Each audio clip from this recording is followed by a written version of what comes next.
are we. So we're all in the same boat, and there is no right and wrong way of doing this. Really, it's all trial and error. And it is a blessing, as well as not such a blessing situation to be in, right? Sorry. Okay. So as we are talking about remote learning, there is so many things to figure out, and every family is different, every student is different, and also every interaction with the teacher is going to be different. Sorry, I keep getting phone calls.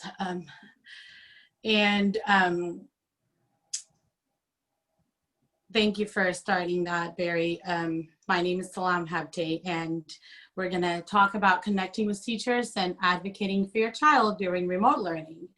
And thank you so much for all the mamas to showing up in here and wanting to learn and understand what this is all about, right? There are so many names for it as well: remote learning, distance learning, and virtual learning, so many names. And there is different way of doing this, especially for all different grade levels. I would say from K to 12, right? And then you have your kindergarten students who will be doing 20-minute Zooms. And then you have your high school students who are going to be doing an hour Zoom. So more loads as the higher grades. And the technique's going to be different. The teaching and supporting is going to be different. So when I was planning this, when Barry asked me how much time I need for this presentation, and we talked about, oh, an hour, and then I was like, oh no, that's a lot of talking. I don't know what I will talk for an hour.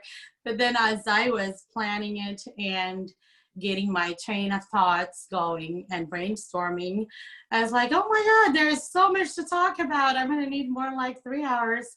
But then I didn't want to take all of your Saturday talking about virtual learning, so I have to squeeze it in to a shorter time.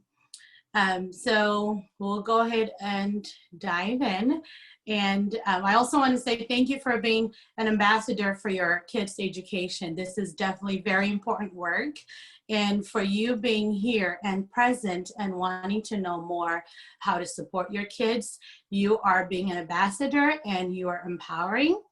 And as you all know, we are a community that's hard to reach. You look at every school district, every school, and the Habesha community, which includes me and all of you guys, are hard to reach communities, and we are the community.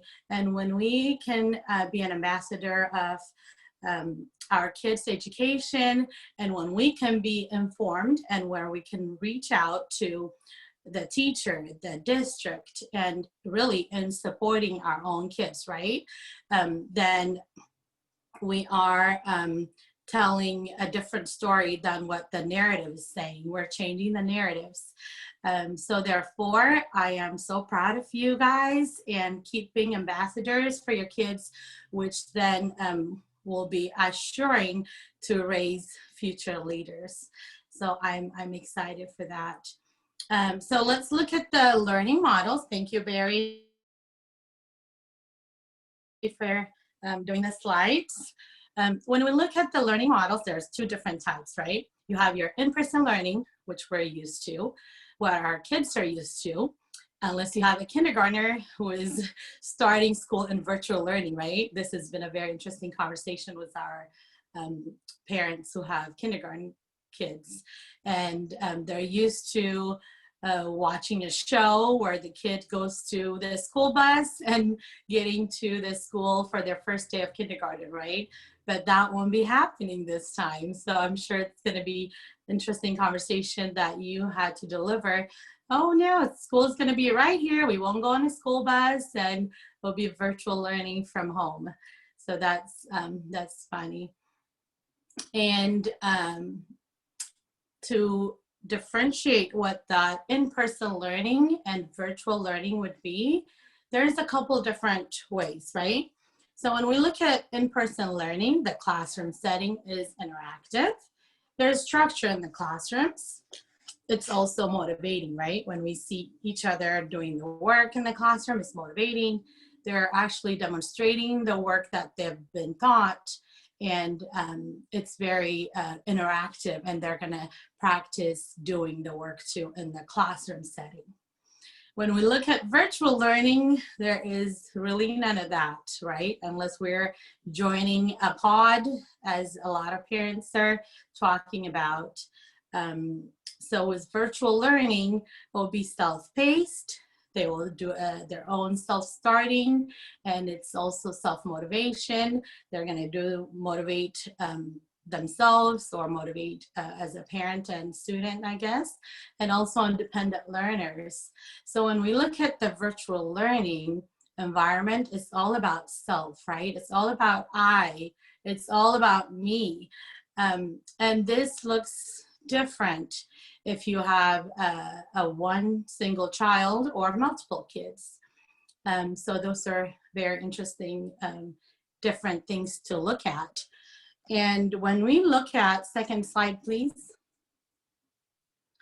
When we look at the pros of virtual learning, personally, I love it.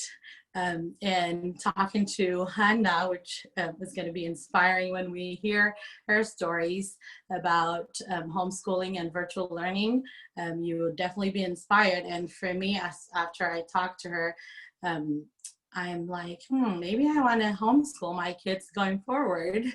And there's lots of pros to virtual learning. That also gets us a positive mindset, where it is what it is going to be virtual learning. I don't want to write the cons down, because we don't need that, right? We're just going to focus on the pros. So what comes to mind, and I can definitely go on and on with the pros of virtual learning, but I had to summarize it to these few points. So adapting a new way of learning. So they're learning a whole new system, right? New platforms, new way of learning, new way of doing things. They're also becoming an independent learner. They're gonna have to initiate things on their own. The teacher necessarily is not next to them to get them going. And also they'll be learning by mistakes, right? We learn by making errors and making mistakes, and also using technology for learning. This is very interesting to me, because we know a lot of our kids use technology, and not so much to do a paper or research, right? They might Google stuff that they really need for their gaming or something other than education, but really going to be able to use this for learning purposes. And also they're going to learn organizational skills, right? Something that even as an adult, I know I'm learning every day, but they're going to start early in their age, and that's really great. And also family time. I know the more I spend time with my kids, the more I get to know them. And I think the more they get to know me as well. And also it's flexible, right? It's flexible and convenient. They can learn from wherever they are. And I think that's exciting to look at it that way. And I also think you can be your own kid's teacher, right? You can supplement things in however way that you think your kids should learn. So besides the schedule and the curriculum that's provided by your school district, you can teach them your family value, like religion or culture, right? When we think of the school system that we're in, it is built in not so much for our kids to thrive, right? But when we teach them different things at home. It could be a map of Africa, or how politics and religion and culture and lots of things that we value as a parent, we can teach those things, and it will be up to us, right, to teach them what we want. So then we decide what they learn. So that's a pretty exciting way to look at virtual learning. And then when you think of virtual learning, you want to know how your kids learn, right? And different ways of learning. Next slide, Barry. Thank you. So in order for us parents to help our kids in virtual learning, we got to look at how is my kid going to be able to learn, right? What are the different learning styles that they have? And I did try to include the logo there. This is not my work. I had to research for it. Knowing how your kids learn, because that's important, right? So here are the 4 different types of learning styles that we can look at or look for in our kids. So you have the ones that learn by seeing, and then you have the ones that learn by hearing, and then you have the ones that learn by reading and writing, and then you have the ones that learn by doing. And in all of those points, there is more details for you to really look and assess. What does my kids like to do? Are they always busy? Do they want to demonstrate things? And this goes back to what happens in the interactive classroom, right? So figuring out how they learn or what their learning style is, we'll be able to have a smoother day because we're doing how they learn. We're not working too hard in a sense that we're going against their learning strategies or their learning styles. So it will be easier and smoother to figure out what learning styles our kids have.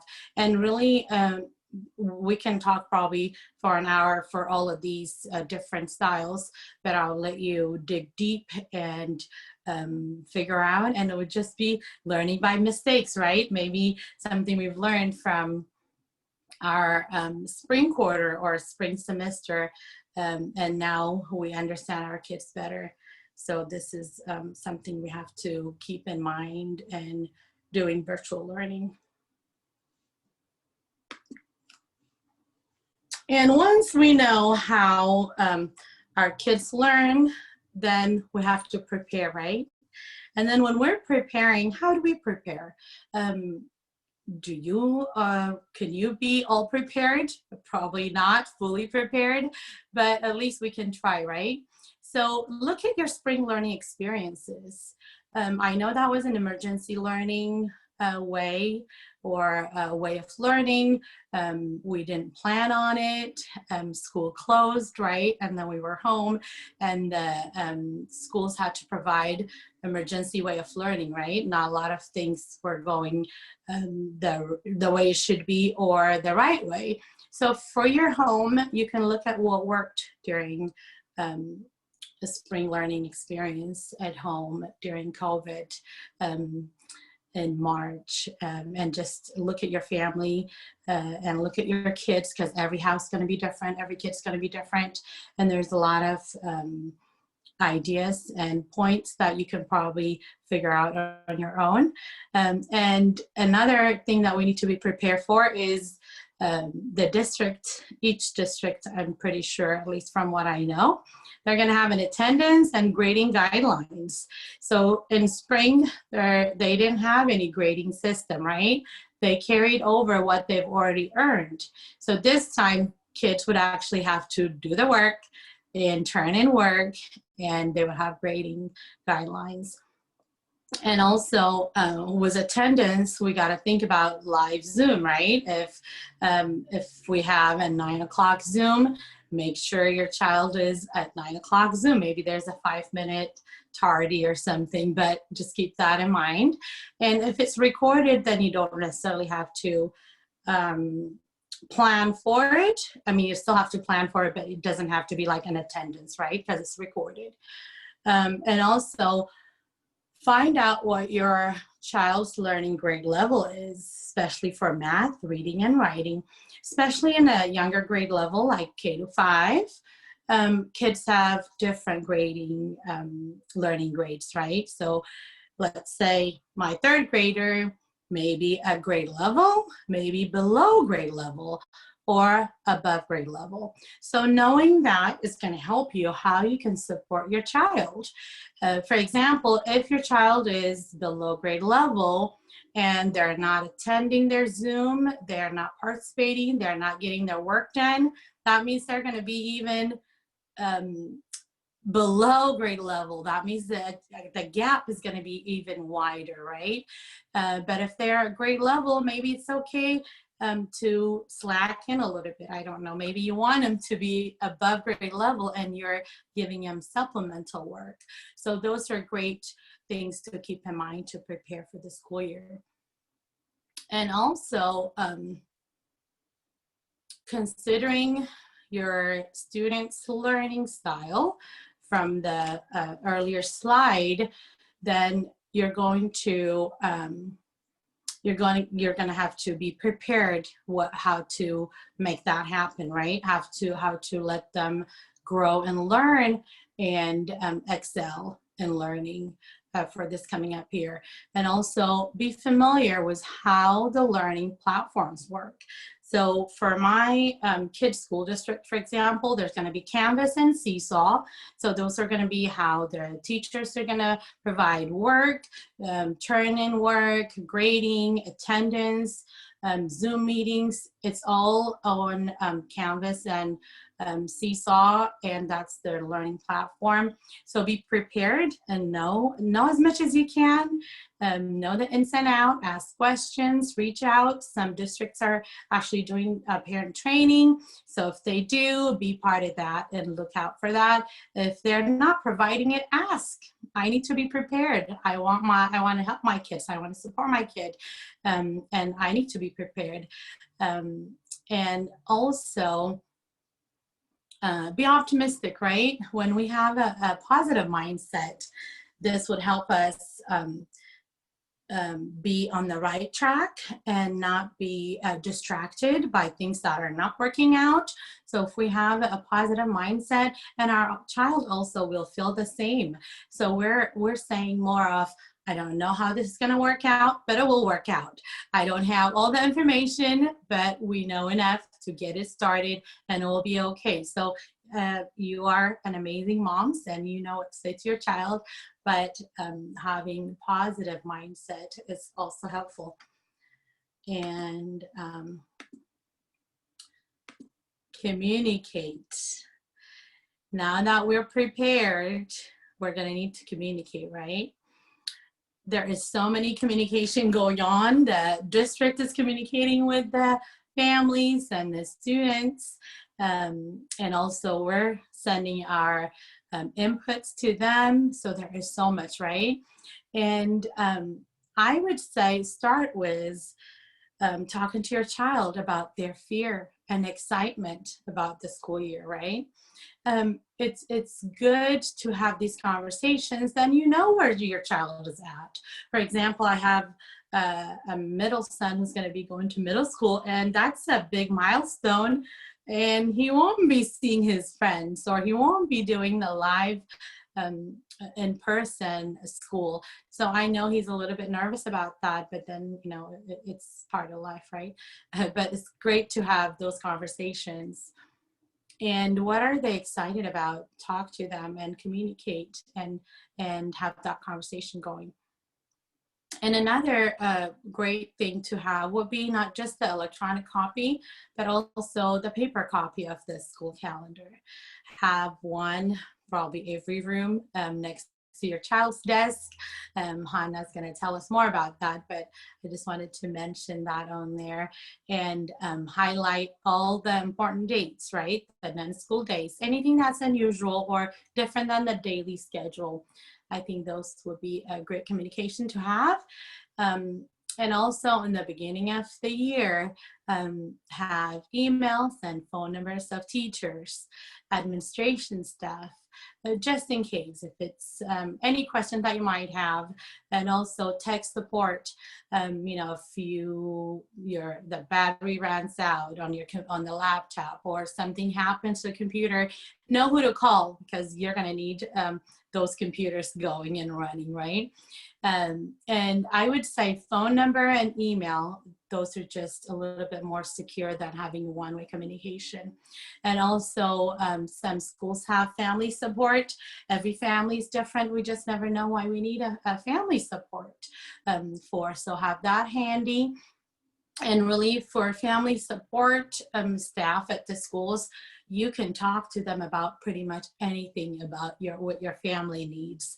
Really, at the end of the day, we want to be doing this. If we have any concerns, questions, or where do I go for this? Where do I do that? And any of that question to make your child's education successful, right? And also another classmates. You never know, you might need to reach out to another classmate for one reason or another. And I would have these available for as a paper and electronic copy. And ask for help when you need it. As soon as you realize that you have a question, you need help, don't hesitate to ask. The longer you wait, I think the harder it is to ask, and we kind of lose what we need help with. At least that's how it is for me. I need to ask my questions or reach out for help when I need it. And if your student is older than 5th grade, I usually say if they're asking for a phone, then they're ready to advocate for themselves, because they're asking what they need and they're communicating with you, right? So have them advocate for themselves. If they have a question that they need to ask their teachers or administration or someone in that school setting, let them send emails, help them with that, but let them advocate for themselves, because they're going to need that skill as they get older. And for middle and high school students, create a group email list. So having probably like 5, 6 teachers, right? And add their counselor. I always love creating an email list. So you have that going. Then in case if you have any questions, you need to reach out. You can always reach out. I would definitely do an introduction email at the beginning of the year. Once you have this group email, tell them who you are, introduce yourself, your goals and dreams for your child, then you're partnering with them, right? Because you are your first teacher for your child, and you're partnering with the teacher, and a lot of teachers love that. So I would definitely encourage you to do that and communicate with other classmates and find possible ways for your kids to have friendship with other classmates, right? Because then we're not losing that social skill. So I've heard about Google Hangout. I mean, the kids know really, but just encourage that. And so they feel like they have friends in the classroom, because I mean, during the Zoom meetings, they'll have all their classmates in there, so might as well create friendship. And also I think it's great social skills while they're texting back and forth or just messaging each other and communicating and creating friendship. Communication list can go on, but I had to really write down the most important things. So I would definitely encourage you to do that. And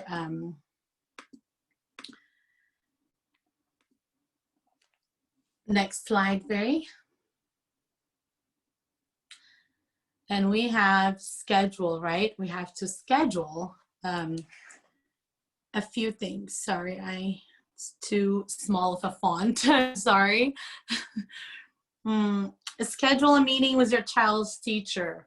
So now that you have the email, you have the contact information, I would say in the beginning of the school year, maybe give them a couple of weeks to settle in and start their classroom and get things going. And I would schedule a meeting and tell them everything about your child, their learning styles. Are they shy when they raise their hands and there's the Zoom classroom going on? Can they even, raise their hands and try to get the teacher's attention? And if they do, like from my spring experience, there's always a couple of students who wants to talk the whole time, right?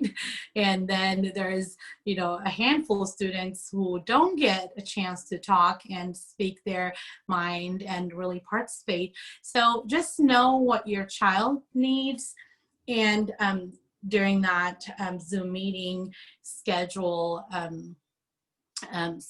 or during that schedule, talk to the teacher about what your child needs and wants are, and goals and dreams. So for example, during for math or reading or writing, they're in a certain level, right? We talked about their grading levels. So let's say my son, who's third grader, reads at a K level. That's it could be grade level or higher, or on grade level. But talk about, hey, I want my son to go into L level, by spring. Have goals for your child. Talk to them. Talk to the teacher about your goals for your students, so then they're aligning with what your goals and dreams are about your child's education. And also include that child in that goal setting, right? Then they have something to work towards. And there are different things you can do, but like sticker charts, but they're at least, working towards their goal and achieving that goal. And know when the teacher publishes work, and understand due dates, right? Because especially for middle school and higher, there is a lot of work that's been published, and it's hard to know when the due dates are, and it's hard to know how to support your child, right? But if you have the parent portal and all the login information, usually there is parent portal and student portal, you should be able to see what's due. So then you can empower your kids. Hey, did you turn in the work? I'm proud of you. You did this. And just know when things are due, or there's a work that needs to be turned in, but your child is hanging out. They're not really engaged in that homework, so you'll be able to support them in that way.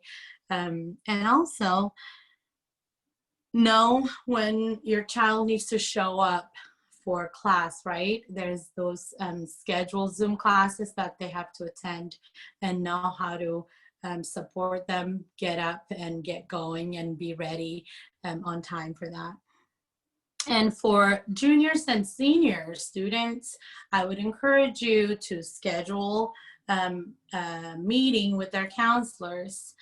Those are crucial years in their high school, right? So there's a lot of deadlines, there's college applications, they're starting the process of heading to college. So I would encourage you to schedule a meeting. Your kids may not want to, but that's just the nature of it. And usually not most kids are excited to sit down with their counselor and their parents and talk about college planning. And it could just be that they're not even ready mentally yet, right?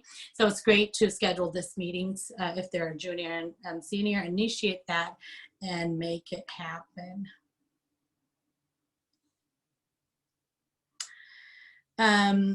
Learning tips. Now that we have scheduled, prepared, communicated, and we're ready to help our kids, right? We're going to teach them how to make this work, or empower them, or be there for them.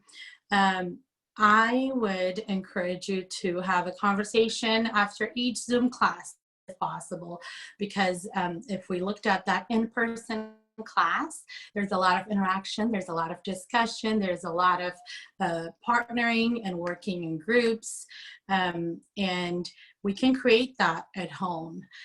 These are the questions that I would encourage you to ask. What's your favorite part of the lesson? And then it's not a yes and no question, right? It's not open-ended questions, because a lot of times, especially with older kids, they're like, yep, and then they'll walk away or something like that, right? They're not too interactive. But if we give them this open-ended question, then they'll respond. They'll tell us what they like about the lesson, and also ask them what's their least favorite thing about the lesson was, and then create a discussion that way. And if you have a middle and high school students, they need to be organized, right? There's lots of work, there's lots of turning in homework and writing papers, and this Dropbox works really well as a backup. You can try it, maybe it won't work for you, maybe it will, but I just want to throw that out there. And also with all the passwords and username, and if you have multiple kids, there is so many username and password to keep track of, right? And then you have the parent portal, and there is the student credentials. So there is so many, and Clever is actually a great way to organize login information. You can look it up and see if that would work for you and your family. But these have been pretty successful for most people. And we're engaged in learning. We're excited, right? The school year has started, and back to the in-person learning. In the classroom, when other kids are doing their work, they motivate each other, right? And the teacher is motivating the students. It could be extra recess. It could be you get to have lunch with your teacher, you know, hang out with the principal at the playground during recess. There are so many ways that they motivate the kids to work and to be engaged in learning. So at home, how do we motivate them? That was a challenge for me, and I don't think one way is going to work for everyone. You know, we'll all have to learn what our kids like and what motivates them.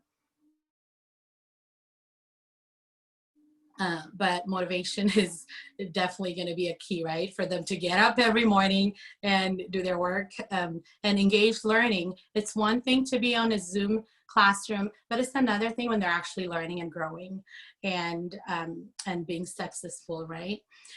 So as it is individual learning,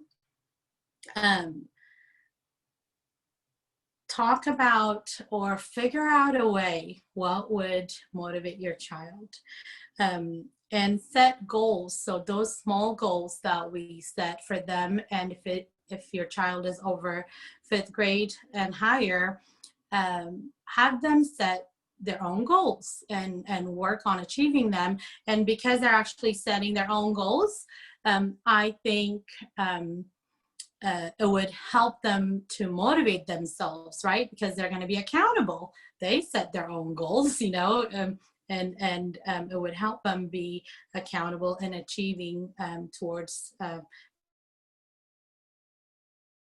reaching our goal. So I will do like daily, weekly, monthly, yearly, you know, just small goals, but then achieving those in a small steps. And work as a team with your teacher.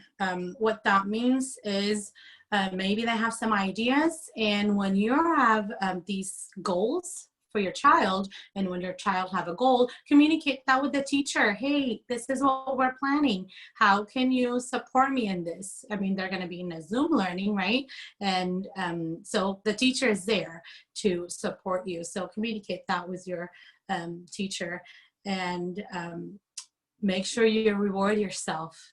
We've done all of this, right? All of this prepping and communicating and planning and motivating, and that's a lot of work, not only for the students, but also for us moms, right?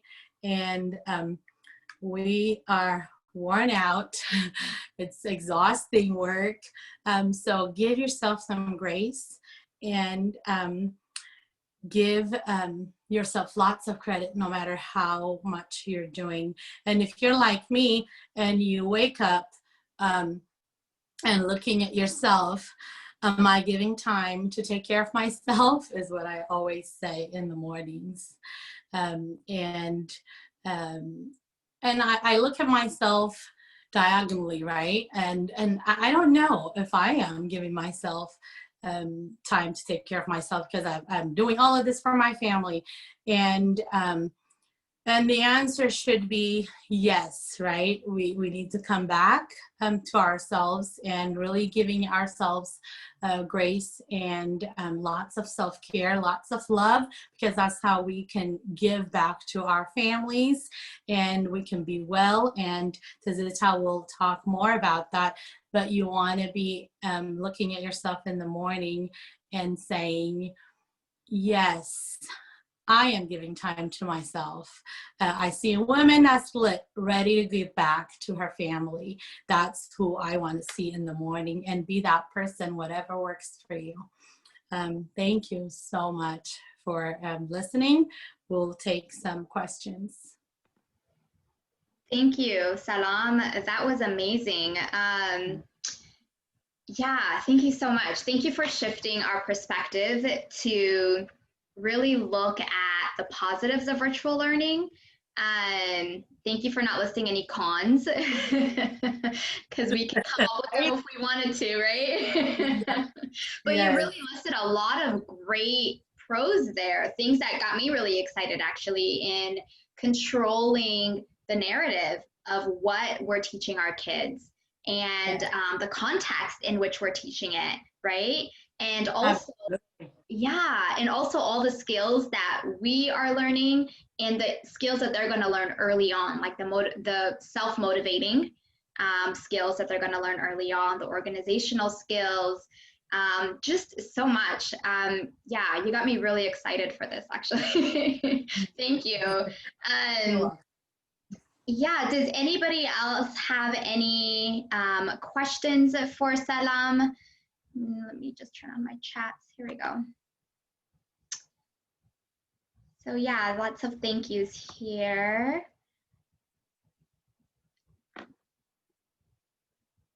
Okay.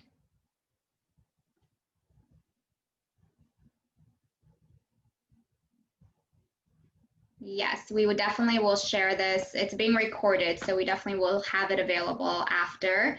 Ababa also asked if the slides will be available. With your permission, Salam, I'd love to share the slides as a resource after this event and just have it available on the website, and also share it with our Habesha moms. Any specific recommendations for helping older children get organized? Salam, any ideas? Oh, sorry, you're muted, Salam. There you are. I think it depends on your child and where their stage of organization is. You know, are they a little bit organized already, or are we just, and what grade, right? And also gender roles a lot you know, there's a lot to do with, you know, if they're a young man or a young woman. Organization as far as virtual learning, or, you know, getting their setting going for virtual learning. I wonder if it's just the online part of the education part of it, or are we talking about, you know, how are they going to keep their desk neat and clean so they know where their papers are or their books are and stuff like that. So I'm happy to, if they send you the questions, I'm happy to reply. I don't know, maybe you can create platforms so we can have the dialogue going.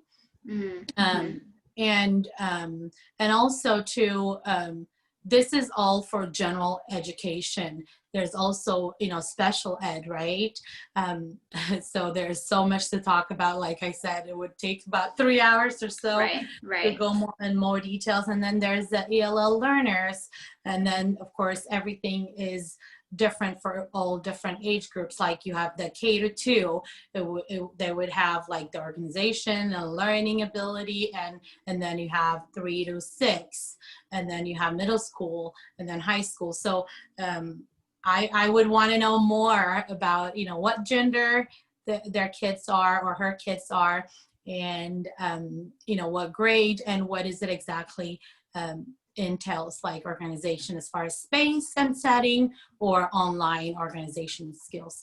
And we can definitely help with that. Yeah. And then the other, so there was a question about special needs and how to best support those kids and their families.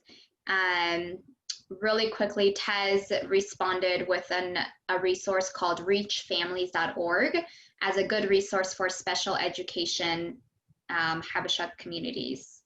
So Tez, can you tell us a little bit about that? Can you unmute yourself? Because I haven't heard of it. Yeah, absolutely. Hey moms, good to see you all. So this is actually the creators, I think, are part of our mom community on Facebook. And so this is something I've seen them pop up, you know, every once in a while in Habesha communities, but they were part of the last Empower the Community event that happened this last Saturday. Okay. And there was a session about generally, you know, school and specifically support for the special education community. And so this website, there's a community that I believe is in Dallas-Fort Worth area, but they support all Habeshas, Ethiopians, Eritreans across. And she actually reached out to me today to say, hey, you know, if we can be a support system. Okay, that's perfect. And so there's a website, there's resources there, but you can also email them if you have any. Okay, perfect. Thank you, Tez. So that's reachfamilies.org. And I'll also add that on our list of resources. I hope that's helpful. So there are a few other questions here. Go ahead. Can I say something about that special education? Yeah. I would also say contact the case manager, because a lot of times what's happened was since COVID, the kids' behavior has changed. I know a mom whose son wasn't taking the medication anymore. She just completely decides to stop, and the child is actually doing much better. So we were able to talk about, hey, he's doing much better. He had fear of school and you know, not the environment for him, right? Yeah. So then I would say do an IEP meeting again this year, because a lot of times they go by previous year, and you've seen your child for 5-6 months, and what has changed, and come up with a plan that's gonna be supportive going forward. But I would definitely arrange a new meeting. And I don't know exactly, but what's been working for our community is having another mom go with you. You know, go as a team. If you have another parent who has special ed student, you can learn from each other and advocate for each other. Because when we go as a group, we're more powerful than just going individually. Yeah, that's perfect. Thank you, Salam. I hope that helps. Hanna, you said you had something to speak. You can speak to reachfamilies.org. Okay. Right. Just unmute yourself. So yes, so reachfamilies.org is an organization started by Leah Siyum here in the Dallas area. Oh, they focus with special needs. They started with autism, but they support all other special needs. They have different advocacy services like helping with insurance, helping with the school districts and IEP programs, as well as that. They are based here, but they have people both in Tigrinya, Amarinya, English that can help, whether you need translation help with the schools or anything like that. And they have monthly calls for nationally. So if you've got questions, they speak to different topics. So they actually cover quite an array of services to advocate for special needs children in the Habesha community. So they're a great service. Their website is reachfamilies.org. They're amazing people and have all volunteer, mostly volunteer based, but they do an amazing job. So if you have anybody that's special needs start early, let them know. They will help you navigate all of those things around getting, talking to your pediatrician, talking to your insurance, talking to your teachers, talking to your school districts, whatever services they need. These are mostly moms that have had special needs children themselves. So they've kind of navigated it and been there and done that. And they're there to help other moms like that. They're amazing. That's awesome. Thanks for sharing that, Hannah. That's awesome. Yeah, Ababa was saying Leah Siom. So yeah, Leah is a part of our Habesha Moms community. So thanks for sharing that. I guess that's an organization that she helped start. Perfect. So yeah, we have a few more questions here in regards to organization, in regards to, I think this one is more about how to help the kids transition from a summer full of playing video games and electronics to now shifting to, well, you're not going to school, so maybe it doesn't feel like you've started school or now have a different routine. So how do you break up that, just maybe even mentally, how do you break up and transition them from starting school, because nothing has changed as far as their environment, and they may want to keep playing their video games and using the electronics. And I'll cover a little bit of some of those organizational one of you, yeah, go ahead. Well, no, I'm going to cover some of those organizational things. So I don't know if you want us to go ahead and answer, or if you want me to go ahead and do my presentation, but talking it through, how to, again, handle all of those mental things with your children being at home. Yeah, let's do that. It's much easier when you send them to school and you're just like, okay, woo, you handle them, teachers, and now you've got to do them yourself, right? So, so if you want, I can start and we can kind of talk through this, and maybe I'll be able to answer some of those questions in there. Yeah, that's a good idea, Hannah. Let's do that. And you should be able to share your screen, so let me know if it I was able to get it. Perfect. Yeah. Let me get this set up right for you guys. Okay, so I think I got it. Make sure it's all the way. Okay, so really, this is make sure I get it all right. Everything look good on the screen for you guys? For you? Okay. All right. So as just I'm going to be covering homeschooling and virtual learning. I'm going to touch very briefly on homeschooling, just so if those that have any questions about it can ask those at this time.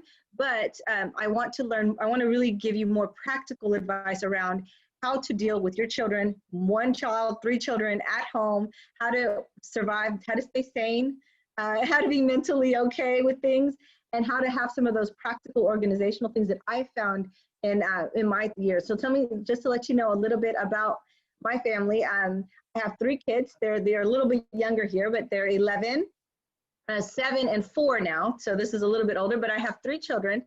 And I grew up in public school. So for me, it was, public school is normal, but I chose after just last year to homeschool my children. So my oldest was in the 4th grade. My middle child was just finishing or right in the middle of his kinder year.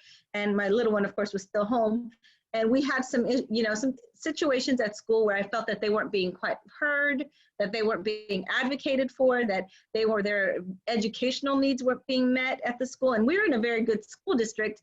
So I thought, being in a good school district would solve all the problems, right? Okay, we moved in the right spot, we can just let things go. But I realized that there's a lot of things that I wasn't quite happy with within the school district. So I decided to pull my children out and homeschool.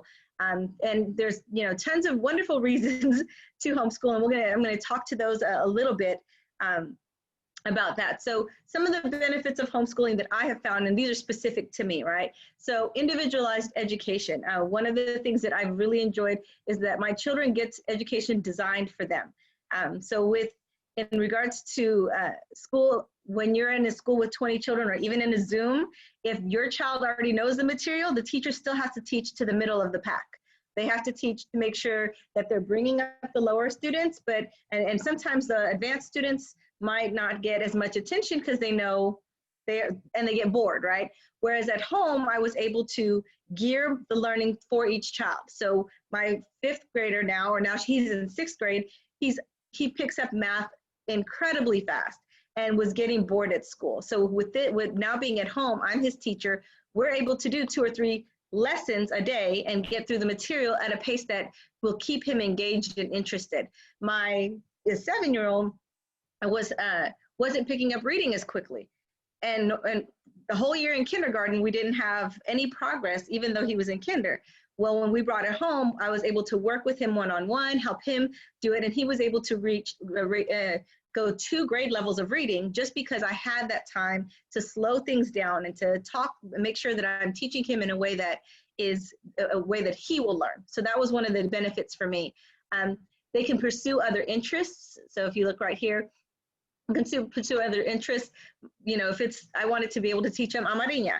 I wanted to be able to add Bible study to our class. So we have, as part of our schedule, Amharic as part of our day, our week. It might not be daily, but at least twice a week we talk about that. We're able, if my son loves video games, of course, like every child, but he's actually looking into how to design them, how to make movies. And we're going past that and creating those interests that the things that he's interested in, and focusing on it and developing it and letting him love the learning process. Okay, you like video games? Great, let's learn how they make them. How do you do a storyboard? How do you create the characters? What is the backstories for the characters?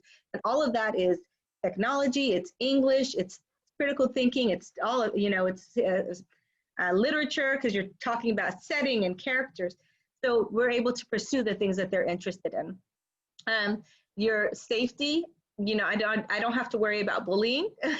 I don't have to worry about any other social issues or social pressures because they're at home with me, right? And that's another thing that's benefit with virtual schooling. Some students don't do well in those environments because they have the social pressures, whether it be social pressures for girls to be a certain way, dress a certain way, or for boys to act a certain way. We don't have any of these issues. I get to be their influence, especially during those early years of life, and then go from there to develop their personality. And once they've got that strong personality, when they are going off to high school or college, they know who they are, they know who their identity is, and I'm the influence versus the world, right?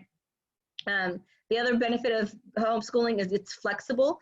We don't, you know, and you'll have some flexibility with virtual learning as well, but definitely with homeschooling, I get to decide what curriculum I'm going to be doing, when we're going to be doing it.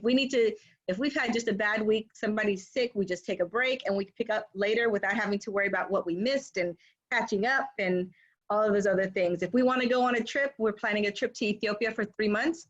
I take all the schoolwork with us. They're going to learn, they're going to have an Amariña tutor in Ethiopia. We're going to do volunteering. We're going to see the sites. And I don't have to worry about, oh my goodness, what are we going to do when we come back to school, right? They'll have that opportunity and they're still learning, but it's just on our schedule, right? Another benefit of homeschooling is strengthening the parent-child bond. I definitely have found that one of the things that Salam mentioned is knowing your child's learning style, knowing what motivates your child. You really learn that. Sometimes when you send them off to school, it's kind of, you know, go, they'll take care of it. Whereas here, you have to be really the one that is engaging them in their learning and finding out what motivates them, finding out what interests them, finding out the best way to reach them, to get that information to them, to get them excited about learning. One of the things that I've learned as a homeschooler is it's not necessarily just about the grades and the facts. It's about developing somebody that loves learning.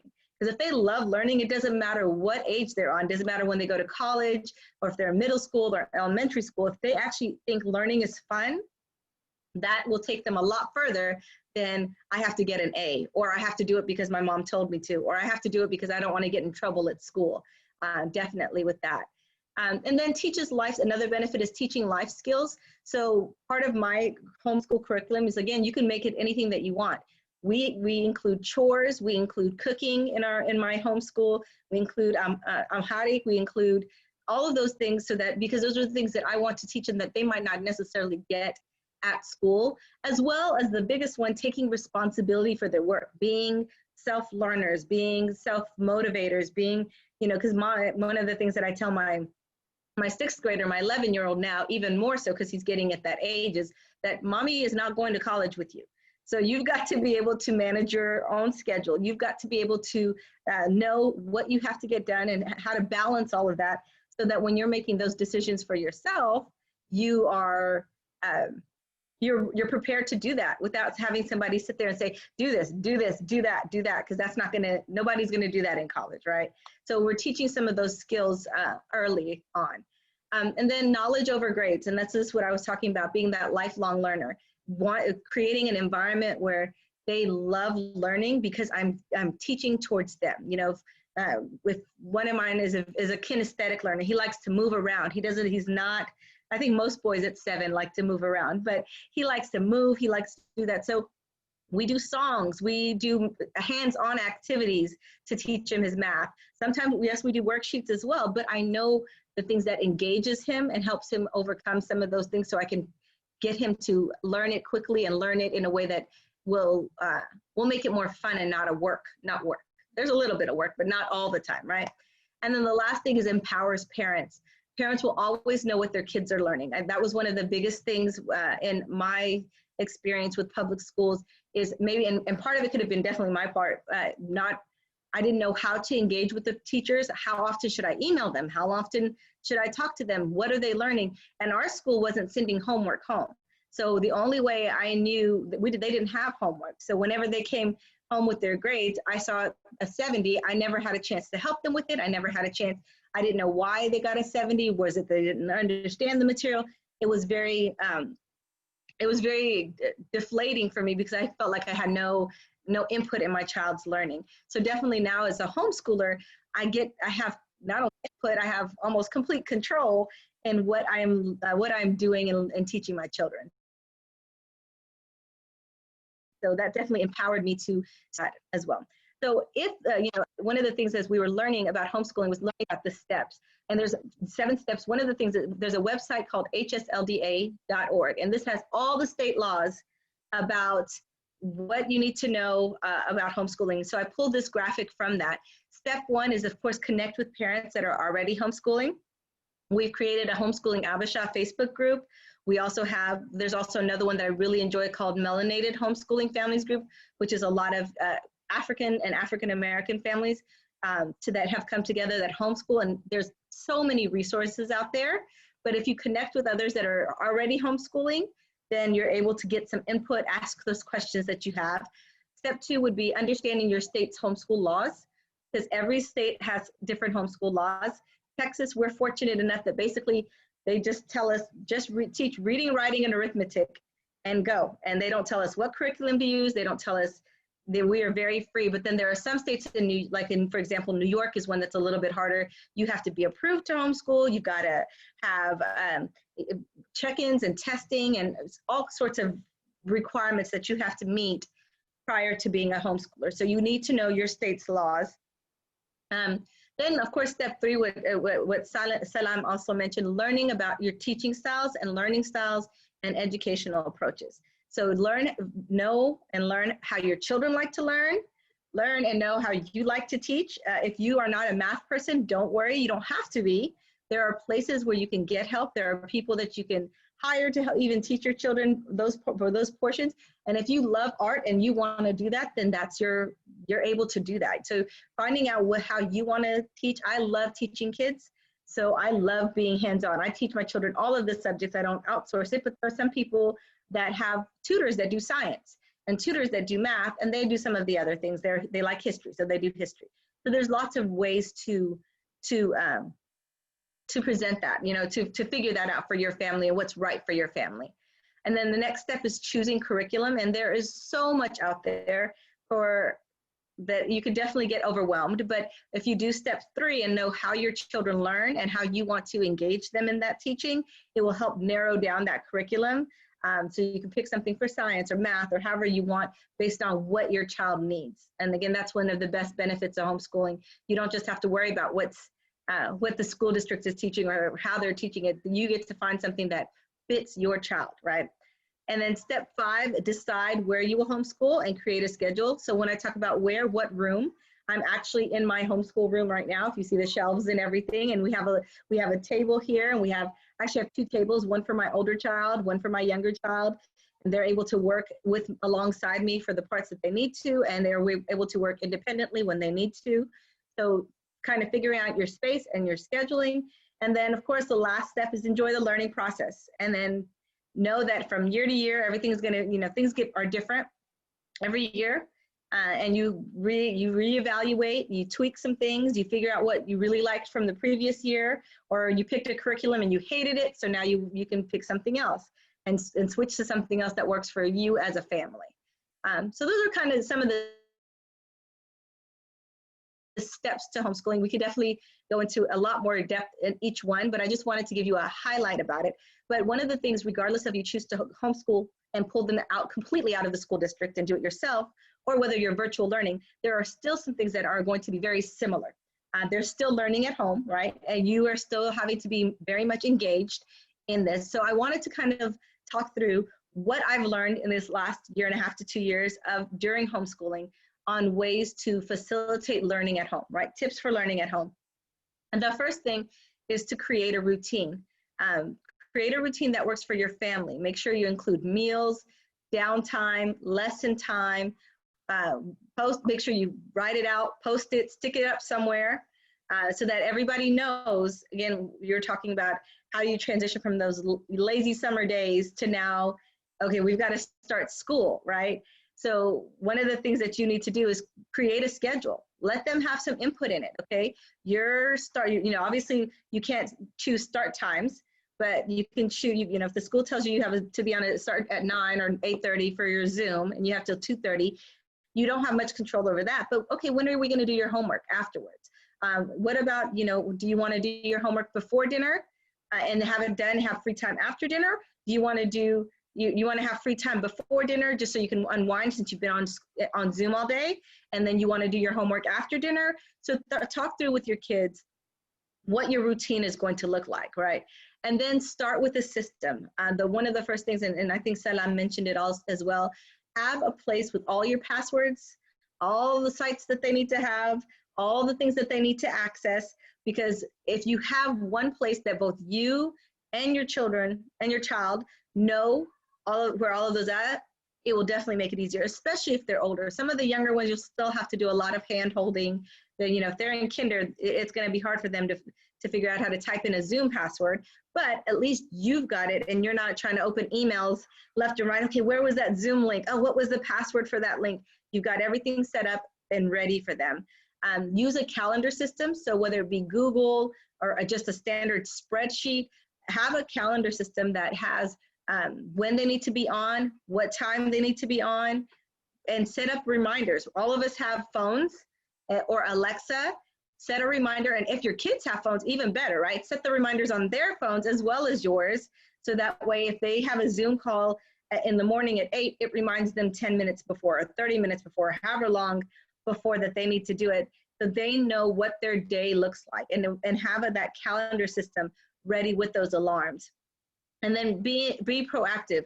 Go over their schedule at breakfast and at lunch. Again, you have to be more engaged, so let them set those expectations of, okay, you're gonna be on a Zoom class from 9 to 9:30, then you've gotta work on your math, and then your next Zoom class is at 10, so then at 10 you need to sign up for this. Make sure that they and yourself are aware of what their schedule needs to be like, so that you can manage that in a sane manner, right? You don't want to lose your mind chasing after children and where do I have to go here and what do I have to do here? Prepare beforehand, and Salam spoke to that. So personally, I just wanted to share some of the resources, some of the things that I do. So here is our weekly plan for my family. So if you notice, I have 4 colors. The pink is when I'm going to be doing work with my youngest, my 4-year-old. So we take Wednesdays off technically. So at homeschool, again, I'm flexible. I can do whatever I want. So we take Wednesdays off as the midweek break, and then we have the weekends off. So I have my schedule of who I'm working with: my youngest at 9, then my 7-year-old, and then my 11-year-old. And while I'm working with the 2 youngest kids, my 11-year-old is doing independent work that he can do without my help, whether it be something on the computer or something that's just reading that he can do on his own. Because if you notice, my youngest needs the least amount of time because her attention span is the smallest, right? She's 4 years old. I'm not going to work with her for 3 hours on anything because that's not realistic for her. But and then my 11-year-old has the shortest amount of time. the next shortest amount of time, not because he doesn't have a lot of work to do, but he's 11. You can handle some things on your own. There's a few subjects that I need to teach you. I need to work on you with. Those are my times. And then I work the most with my 7-year-old because he's in second grade right now. So he's going to need a lot more attention in regards to helping with the curriculum and things like that than my 11-year-old. And then I've got my time. When am I going to make dinner? When is dinner going to be? The yellow is my business, so when am I going to work on my business and the things that I have to do? Or again, if you're a working mom, having a calendar here. Okay, mom's got a meeting during this time. So you need to make sure that you do not disturb as much as possible during this time, setting some clear expectations around what your day is going to look like. And then I have, this is our family schedule, and then I have a schedule for each child. So this one is for my 11-year-old, so dependent work is. He's got vocabulary, reading, handwriting, typing, and doing a video journal. Then the other things are things that he will work with me on during our hours together, right, our time. So he knows the expectations of what he needs to do and with who. And so this is a very high level. And then each day we have a checklist. And this is an actual picture of our checklist. So some people, you can do it on, again, it could be paper. I like paper. I like being able to see and have them check off as things as they go. If you like to do things on a computer, you can set that up. If you want to set up a checklist and reminders on their phones, if they have phones, you can do it that way. For me, this was something that was very simple. So for the one on the left is my oldest. This is my 11-year-old. I give it to him for the whole week. So this does take some time, right? So on Sunday nights, I sit down and I put together all the things he needs to do for the week with a checklist and a checkbox. So this one is a completed one.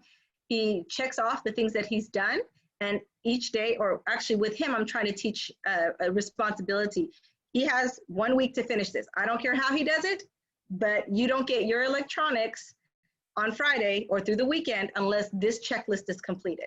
And I try to be as hands-off about it as possible. I check throughout the week, but I'm not dogging him. What did you do this? Did you do that? Did you do this? I'm trying to teach him independence. I'm trying to teach him self-motivation. If you want your electronics, if you want to play your video games on the weekend, get this done. And this has been a struggle because this week he decided he wanted to be on YouTube for some of the day. And I was like, okay, if you asked for permission, I let you, you want to watch that. But when it came to Friday, he had 6 of these slots still open. And you see there's still a couple of slots open in math. And he still hasn't got on his electronics. Until you get this done, it is your responsibility. How you spend your time is yours, but you have an obligation. You have to fulfill it. So that's kind of how I do with my oldest. The one on the right is my youngest. This list is for actually my 7-year-old, my middle one, is for me. We're working on teaching him how to do this, but every day I make a list. So every night I see what we've done and I make a list of what we need to do for the next day. More manageable for him than a whole week's worth.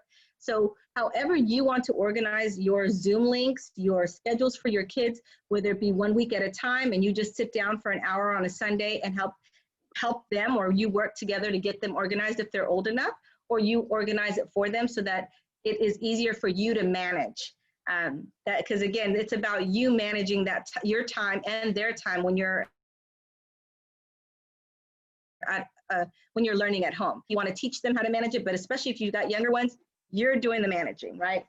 So then this is a sample distance learning schedule. So that I pulled up that I saw, and what I've noticed in looking, because in Texas, we've already started school.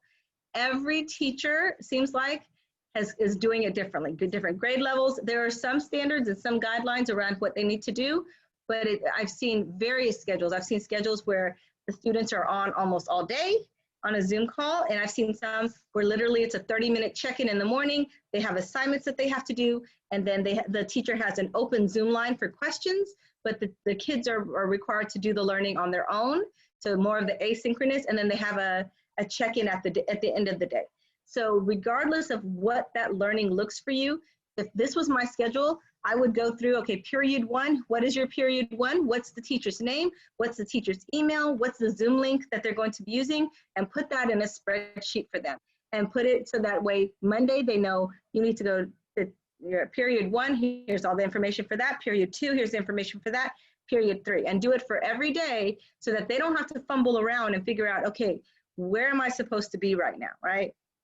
And so again, it does take a lot of that initial work and knowing what that time is. But if in this situation, the child is mostly on Zoom and they have 10-minute breaks in between, right? So it's mostly synchronous with a little bit of asynchronous, only about an hour where they're not on Zoom a day.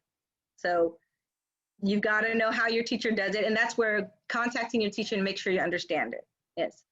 Okay, so some tips for learning at home. We've already said, set a routine, get your schedule, and then set and have clear, realistic expectations. And I cannot emphasize realistic enough. Are non-educational electronics allowed?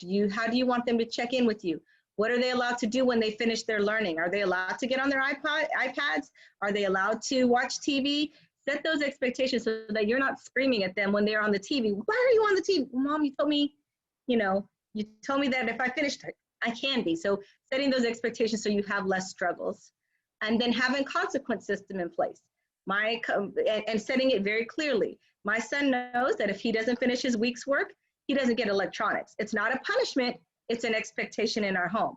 So he doesn't cry. I mean, he might cry. He probably did cry a little, but it minimized it because I said, hey, this hasn't changed. We've been doing this for 2 weeks. This is our expectations. This is what happens. Roll with it. You got to roll with it, right? You got to figure it out for next week, and then create a learning space. And so I showed you just a few spaces. Here's some pictures that I pulled off on some of the websites and some of the homeschools. These are very elaborate. Mine is not even that elaborate. I have a table similar to the first picture, whereas the third picture has a desk for each child and it has a place for their parent. So you can definitely do that if you have the space. My learning space, I wish I could turn around the camera, but I have the biggest thing is the bookshelves behind me. I'm sure you see those. I have a space, a cubby for each of them.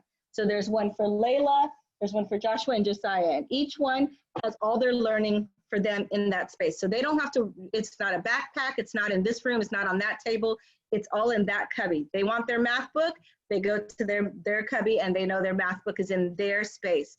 If they want, they need something, there are manipulatives, I have a section for math work, I've got a place for paper and pens. My pens and stuff are right there. If they need a pencil, they go and get it from the pencil bin. It's organized so they know where to go. So it can be very elaborate like this with posters on the wall, or very simple, just a table, or even your dining room table, right? Here's another one I loved. If you look on the right, the kids getting distracted, they did not have a lot of space. Their children are working at the dining room table. So they bought those little trifold science boards. They have a little light for them. They have their schedule. They have their equipment, and they have a little caddy. They can move this if they need to. So if they want to move into their bedroom, they can. If they want to stay back at the dining, so it's all there for them. They still have everything. It's just in one very small, compact space. So, and then let me keep going. And then of course, put your child in charge. But be engaged, but especially if they're older, teach them how to manage their time, their schedule, and their learning. Once you've set those expectations and those consequences, just keep going. Make sure you're consistent with them and then start giving them the responsibilities themselves. It might take some time initially to teach even a kindergartner how to type in the passwords and how to, if you've got it saved on a link or saved in your favorites, how to find that. But taking that extra time in the long run will help you and them, because you're not having to run in every time they need something. Oh, mommy, I need to unmute. If they can learn how to play Minecraft and all these other video games that they do, they can easily manage their own time and their own space and their own learning and the computer or a Chromebook or whatever it is that they're using. So definitely with that. And then most important tip of all is that your relationship comes first. With every single child, all of us are very stressed, right? And each child is different. Each child learns differently. Each child will handle distance learning differently. Some children are thriving through virtual learning. Some children cannot stand virtual learning and they want to be in the classroom. And so you have to understand that your child is going to be different, and it's okay. that it will be okay, even if this lasts a whole year. They have a lifetime of learning, a lifetime of being in school. Well, at least 12 years of being in school. 1 year is not going to make or break their education. So give yourselves grace. That's the last one. Give yourselves grace. Give your kids grace around that. Know that kids are resilient. They will catch up.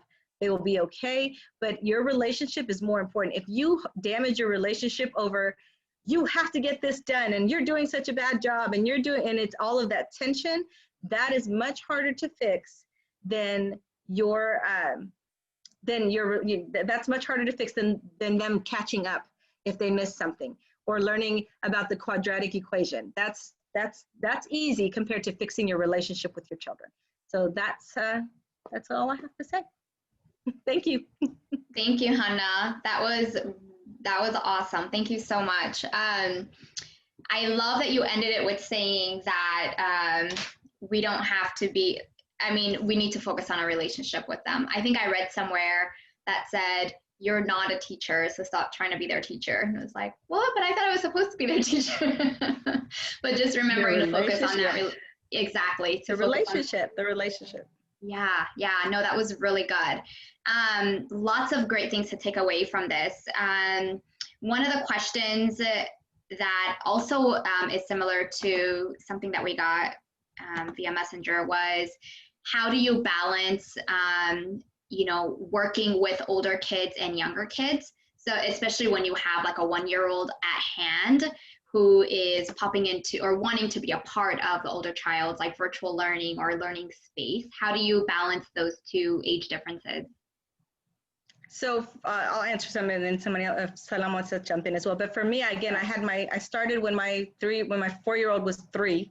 And yes, that was a challenge. One of the things is first giving your youngest child some attention. Let them have some time, whether it be, okay, but right before your oldest child needs you, let's go do your learning, right? Let's go put on your computer. Let's go give them that attention and give them that opportunity to kind of feel like they're doing what their older siblings are doing, and then set them up with some things. And expect that whatever room you put them in, it will be a disaster, and that's okay because they're occupied. But I have little bins of, I had Play-Doh, I've had kinetic sand, I have little, paper and pens, and she knows her spaces, right? And again, it is a disaster once I'm done with my 7-year-old, but it keeps her occupied for an hour and a half. And then I can still check in with him. I give my 7-year-old a lesson, then I stop. I can go and engage while he's working on whatever. I can go and engage her for a little bit, but having those things that those children can do. And honestly, there are some days where I'm like, okay, here's the iPad. And that's okay. Don't assume that, oh my gosh, my child should only have an hour of screen time.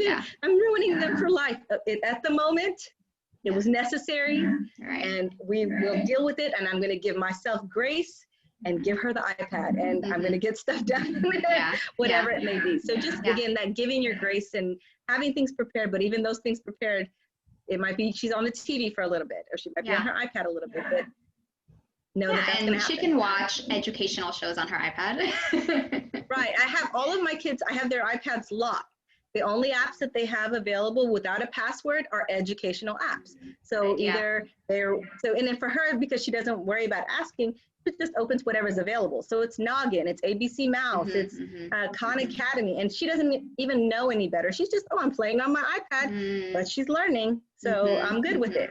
Yeah, that's a good idea. So do they share the same space then? When you said you sent her to her space, are they in the same room? So I have a room next to this room that's all their playroom. So this is our learning space, and right behind me is their play area. And so she's still accessible. She's right here, but that's where I have that, because I don't, one of the things that I did find is the distraction piece. My 11-year-old, when he was working, would chime in and distract my 7-year-old and so on. So sometimes, especially at the beginning, my 11-year-old worked downstairs in the dining room. He's more independent, he can do that. My 7-year-old was next to me. So if I had things I need to do, I could be working. He's working right here. Or if I have to teach him, I can teach him. But we have a space that we share. And then my 4-year-old has that play area, or she can come in, but it's not as, I did find for my family that having them learn in different spaces worked better. Some families, they all are on one big table and everybody's fine, and I have not worked up to that yet. One day. One day. Yeah, and it's all trial and error, right? You can start one way, and then if it doesn't work, you can move them around and figure it out. Yeah. That's the benefit of you being at home and you being their primary caretaker. What works for you and your family? Right, exactly. That's perfect. Thank you, Hannah. Let me see if there was another question here. I mean, the other thing was staying connected socially. So as homeschool kids, I know that you mentioned your kids still were very active in other activities and programs that they're in. With COVID, I know it's going to be different from state to state as far as what precautions we have instated. So what is that? How do we support their emotional and social well-being during this time? Is it still virtually, or are there other ways to support them and make sure they're not feeling alone? Especially with families where there's only one child, it's more difficult. Yes, and I definitely pre-COVID, things were a little different. We had what's called a co-op that we went to, is where it's like other homeschooling families came together. They did one day of learning together. One parent taught science, one parent taught history, one parent taught art, and they just had a chance to interact with others. We did taekwondo, we did piano or gymnastics. So we had outlets, but it's all going to depend on your family and where you're at with Corona. In Texas, I'm still sitting right at home, and so are the kids. So we do a lot of things with, we've had virtual hangouts with kids, with some of their friends. We've had a Netflix watch party with their friends. It's not going to be 100% the same, even for us, right? I miss my friends. I miss being able to go out to a restaurant and eat, and your kids are going to experience those same things. So we just try to make things fun even at home. We bought a snow cone machine, so we do snow cones some days. We bought a little pool. Let's go out into the pool. Let's do movie night. Let's do a slumber party. We just try to make it, or at least they're fun and engaging them, so they don't feel like they're missing everything, because it's where we're at. Whether we're homeschooling or not, we wouldn't be going out anyway. So and I think one thing that either you or Salam mentioned when we first spoke was the learning pods, like co-ops, where different moms are finding other families to do learning pods with. Can you just speak to that as another idea or alternative? Yeah, so some in Texas specifically, because we've already started school. They've those that are doing virtual learning have created pods. So other families that are maybe in the same grade level that are comfortable with whatever precaution level they're taking for coronavirus. So, okay, us 5 families, we're going to be safe. We'll connect with each other. We'll actually take turns doing school at each other's houses. So the kids, 5 kids can learn together and get some of that social piece, but they kind of make an agreement around COVID, around how they want to learn together, and they bring those 5 children together to do learning. And sometimes they hire teachers. There's actually lots of teachers in Texas that are like, okay, I'm not teaching, I'm starting a learning pod. For kindergarten, I'm starting a learning pod for 1st grade. So whether it be a teacher or a tutor, they're bringing somebody in, or just taking turns as parents to manage the learning pods throughout that time. So there's definitely options like that. Again, it all depends on what your level of, if you've got to work, if you've got full time, that might be a great option for you. If you want your children to be engaged with others, that might be a great option for you to find whether it be other Abisha families, because it doesn't even have to be the same grade, as long as you guys know, okay, this is the threat level around Corona that we're willing to take. This is who's going to help us manage the children, who's going to help us who's going to be there. Are we all going to be there? Is it going to be one parent? Just figuring it out and creating that smaller version of school. Yeah, definitely. No, I know a lot of people are getting creative with that. So we'll bring this up in the Habesha Moms group, but we have this idea of possibly starting learning pods within the Habesha Moms community, either finding moms within your own community, neighborhood, cities to get together with, or doing it virtually for those who have kids in the same age group, same interests, and things like that. So we can discuss that further there. So again, Hannah, thank you so much for all the great information. Again, with your permission, I'd love to have those resources available for the moms on our page and the Almaz & Co website. So I want to move forward to our next panelist. Her name is Tizita Seifu. Hi, Tizita. Hi. Hi everybody. Hi Barry. Hi, thanks for being here. It's my pleasure. I'm so excited to be with you all. Yeah, so Tizita is a licensed professional counselor out of Texas, and she will be talking about our mental health, how to support our mental health as well as our kids. And, you know, we're home with them, and we also have a lot of things on our plates. And so it's important to remember that self-care piece of it, and also recognizing just, you know, how our kids are processing this period as well, and how we can best support them. So Tizita, I'll let you take it away. Sure. Thank you for having me, Barry. Yeah. I'm so excited to be here, and just so love that each mom is taking time out of her Saturday, you know, time. I'm sure that you could just be doing something else, right? You could be taking a nap, but I'm always impressed with parents that proactively want to get support when they don't have to, right? I mean, I'm sure that nobody's forcing you to be here. And so I love to see that you all are doing that. I love that you talked about self-care, Barry. That is going to be a big, big thing for us to talk about today. And so just wanted to share a little bit about myself. My parents are Ethiopian, and they moved to Germany where I was born. And then I lived in Belgium for the first 6 years of my life. But then I've lived in Dallas ever since. And so when people ask me where I'm from, it's kind of a complicated answer, but I'm mostly from Texas. In terms of why I decided to pursue professional health care, I used to work with specifically African, Latino, and Asian women and children, and I saw the disparities. You know, they were involved in either domestic violence or there was cultural violence within communities, both locally and internationally, especially.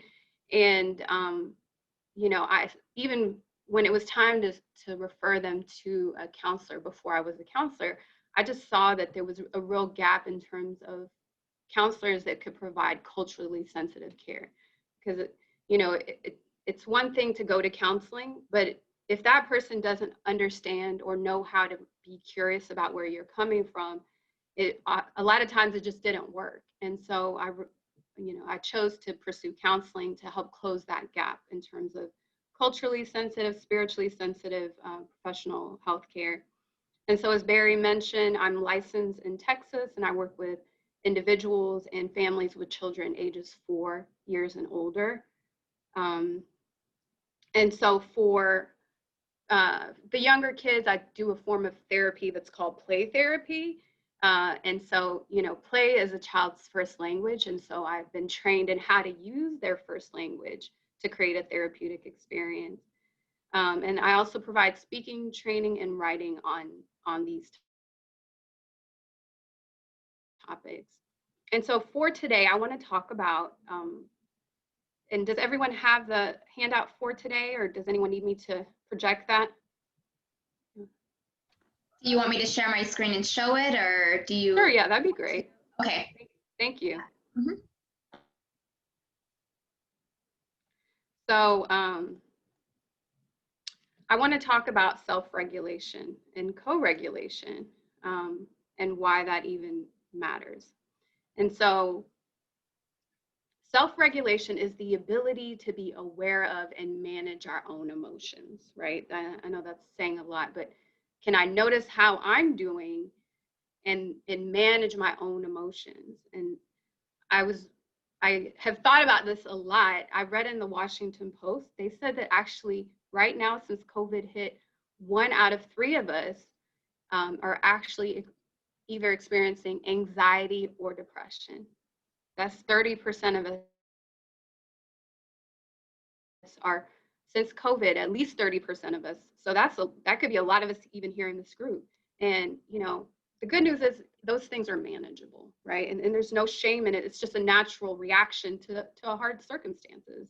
And so not only is that true for adults, but even our children. 3 in 10 parents, the USA Today platform reports that parents are reporting that 3 in 10 children are experiencing emotional or mental harm because of COVID, racism, financial strain, social isolation. And so we know that there's so much going on that makes it so hard for us to be well. And so, you know, as moms, I really want to just check in and, you know, encourage you to take care of yourself. You know, we've heard the saying that says, if mama ain't happy, nobody's happy, right? In a sense, that's true, because you are often the life source, the life-giving source in the home, right? It's the kid that passes dad up, but is looking for you for pretty much everything. And so I just want to say that you deserve compassion and you deserve understanding. And I know maybe that, you know, culturally, that's not necessarily something that's said to mothers. You know, it is a sense of expectation that you would always be available. But it's not possible for us to always be available. You know, we can't, and we don't always have to be available. You know, from the time children are 2 years old, there's at least a few things that they can do to take care of themselves. And even though they may feel like they need you all the time, chances are they don't. And so boundaries are really, really important. That boundary that, you know, acknowledges to myself, you know what, I don't have to be available, even if everyone may be making me feel that way. And then there's ways that we can communicate, and I'll leave some time for questions. You know, I could talk about all of this in much greater depth, but I just kind of want to touch on things and just see what specific questions you may have. But there's ways we can use communication to set those boundaries and not feel like we have to be available. So, you know, as we're homeschooling or virtual, you know, there's things that you could say. Just like the teacher's not going to always be available to answer questions, you can tell them. You could say maybe, you know, mommy's available at 10 a.m., 12 and 2 for school questions for 5 minutes, or whatever is manageable for you. But, you know, they can hold attention. They can, you know, if they're old enough, they can make notes to remind themselves that they have questions to ask you, and, you know, save those for when you're available, as opposed to maybe when you're there, they assume that means you're always available. But there's definitely ways that they can be boundaried and still well taken care of. And so in terms of self-care, I just also want to encourage you that there's hope. You know, with the anxiety, the depression, the stress of being alive right now, and the stress of trying to make sure that your children are well educated in this time, it's a lot. But the good news is, you know, even if you're feeling stress, another way to take care of ourselves is what we think about. And so the mind tends to follow, our brain tends to follow our mind. Our brain tends to follow our mind. What does that mean? That means that what I think about tends to be what my thinking habits become. So even if my initial habit is stress and, oh my gosh, this is a lot, those are normal things to think. But if I just start to help myself think a more peaceful thought, okay, yes, it's a lot, but I can manage this. Okay, I don't have to always be available. You know, everybody's trying to figure this out right now. I do not have to get it all you know, nobody's been trained for this time. And so those kind of calming statements, you know, the more we think that way, then our habit of thinking starts to more, as it just becomes more of a habit to think thoughts that give us peace. And as we think thoughts that are peaceful, then we tend to find that our stress is going down, you know, my anxiety is going down.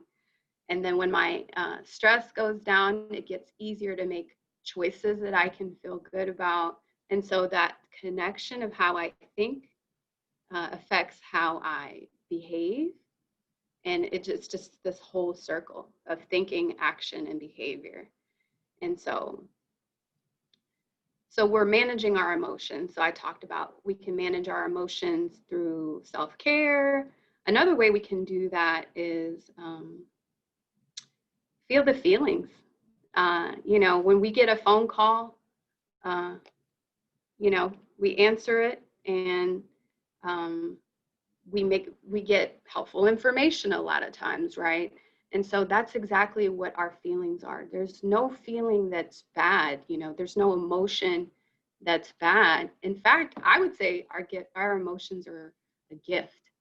They give us helpful information. You know, sadness is maybe telling me I haven't had enough time with friends or family, or anxiety saying, you know what, I'm feeling like I'm getting too much pressure from the school about what I'm supposed to do. And then as I'm listening to how I'm feeling, I can make some decisions. Okay, what do I want to do with that? You know, I'm feeling overwhelmed. Okay, my school says I have to do 1 through 37, but you know what? All I have today is 1 through 20, and that's good. Your best is good enough.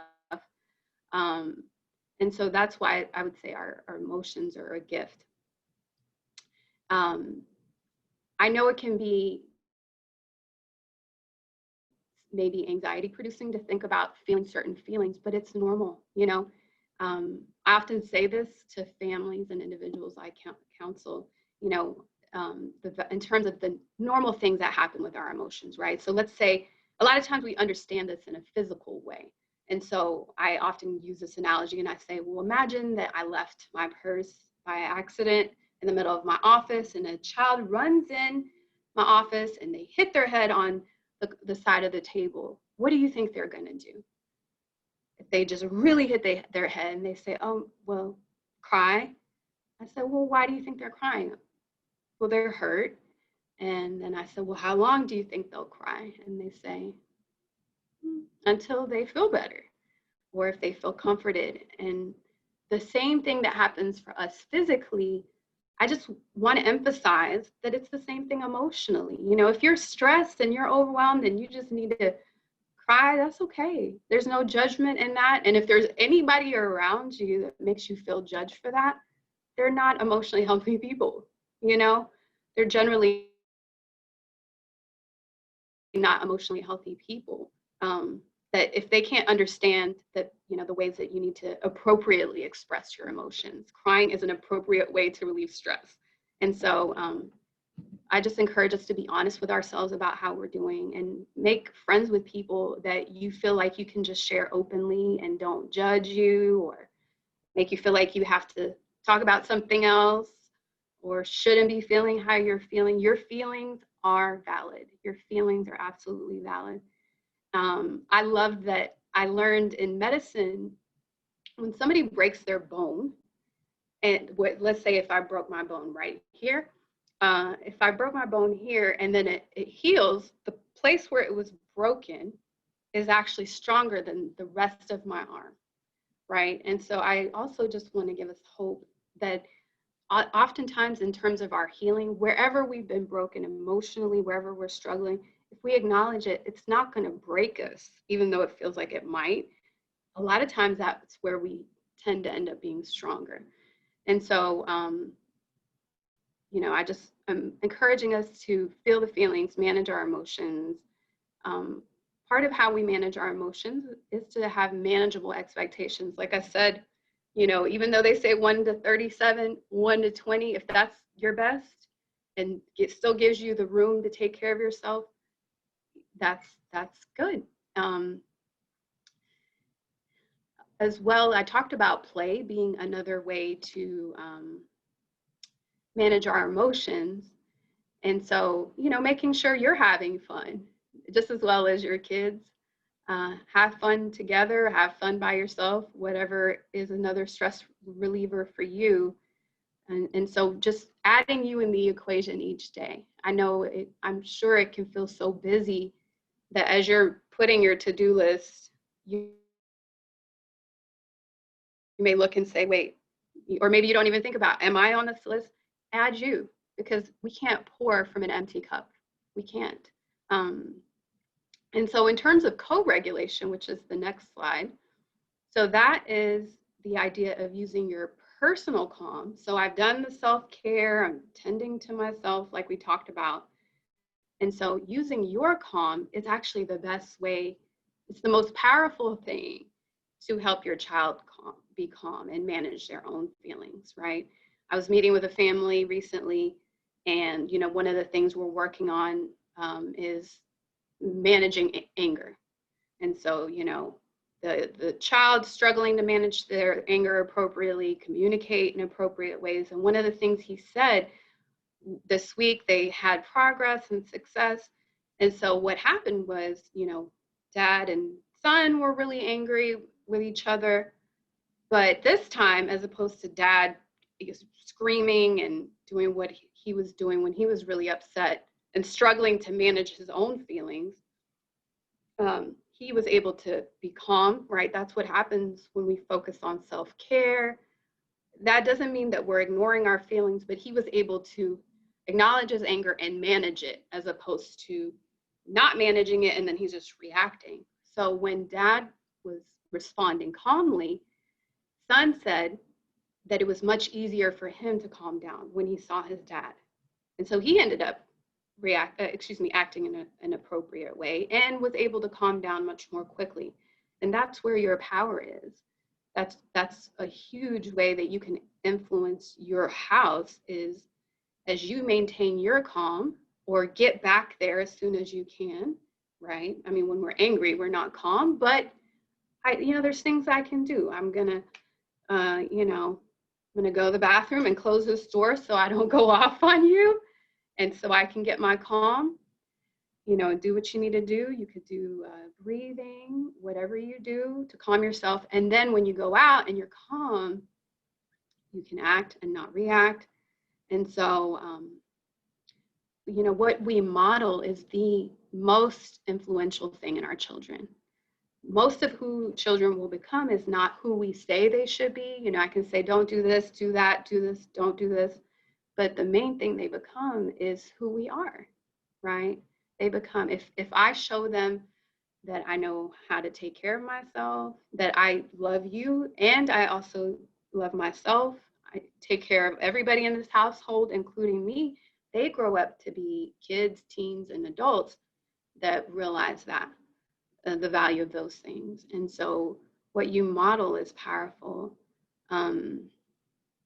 And so in terms of how to further engage your child, tending to their emotions, just ask them how they're doing. How are you feeling today? And doing it when you have time. A lot of times I know you're busy, but research shows that children actually really don't need a lot of long periods of attention. What really helps benefit them even more is when we have time, just to be really attentive whenever we are, spending time with them. Just try to, put my phone down, have my body language just kind of open, engage.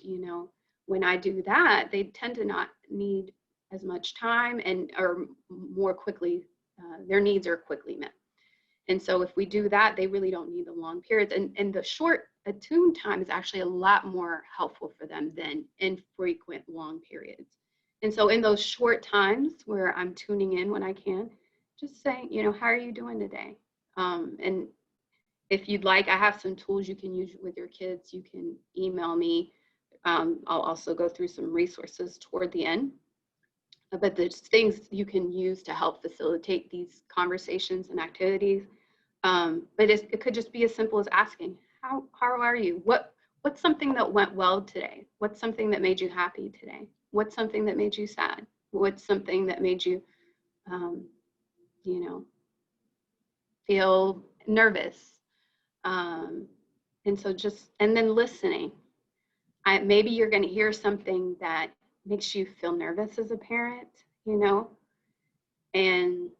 but try to manage your own feelings before you react, because if we just listen, they're probably if we listen really well, they might even oftentimes they have even more to say, not just this happened, but they'll say, you know, even more.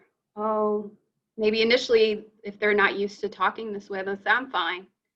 But over time, they'll tell you more and more as you're attuned, and especially based on how I respond. So if I respond attuned, if I respond calmly, then they tend to say, oh, okay, she's still calm. Let me tell her more. But if I get nervous, then they'll say, oh, she's already nervous about that. I don't want to tell her the rest of it. And so, you know, I tell my parents, I say, just do the poker face, right? Like, even if on the inside you're thinking, indeed, on the outside, you can just be like, okay. You know, or if it's something terrible and you don't want to look like you agree, you can just say nothing, do nothing, but just listen. And then even if you have to correct them later, I would say waiting until we've heard what they have to say, especially when they're sharing their feelings. Also, I wanted to emphasize that all behavior is communication. Every way that a child is acting is generally communicating something about what's going on. Actually, not generally, always, always, always.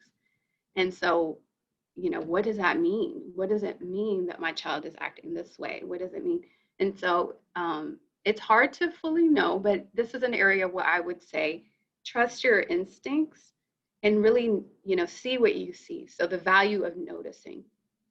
So for example, maybe your child has, you know, I know with COVID especially, so much has changed about a child's behavior, and there's a lot of reason why. So maybe, you know, there's stories of children resisting bedtime. You know, they seem to be doing fine, except at bedtime, all of a sudden, oh, I have to do this, that, and they're creating all these reasons. Oh, I'm not tired, mommy. Notice it, and then ask yourself, I wonder how they're doing. Is there something that's, you know, you ask yourself, ask your child if they're old enough. When they're really young, they don't have as much brain development to necessarily know how they're doing. And that's where you trusting your own instincts is even more helpful, where you might say, is there something that's making them nervous? You know, or asking them that. I know that for moms that are trying to work and teach from home, bless you. So let's say your child keeps interrupting you when you're on your calls, but seems to not be so interruptive otherwise. So then again, there could be that opportunity to ask yourself, you know, I'm sure in the moment you're not going to just say, you're probably like, oh, what are you doing? You know, but you know, after you calm down after those interruptions, you know, asking yourself again, what am I seeing? What am I noticing? And then, you know, could my child be feeling lonely or nervous or bored about, you know, all these changes? And so, see, the value of that curiosity is when we can understand somebody on an emotional level, it's a much deeper level of knowing somebody. If I told you, if you asked me, how's your day? And I just said, oof, you know, it's a long day. You don't know too much, but if I say, oh my gosh, you know, I'm just feeling stressed out because it's, you know, one thing after another in terms of work demands and, you know, tech, you know, my computer was giving me issues and I wasn't sure if it was going to work, you know, and I was feeling anxious, you know what I'm going through a lot more deeply. And the same for your child.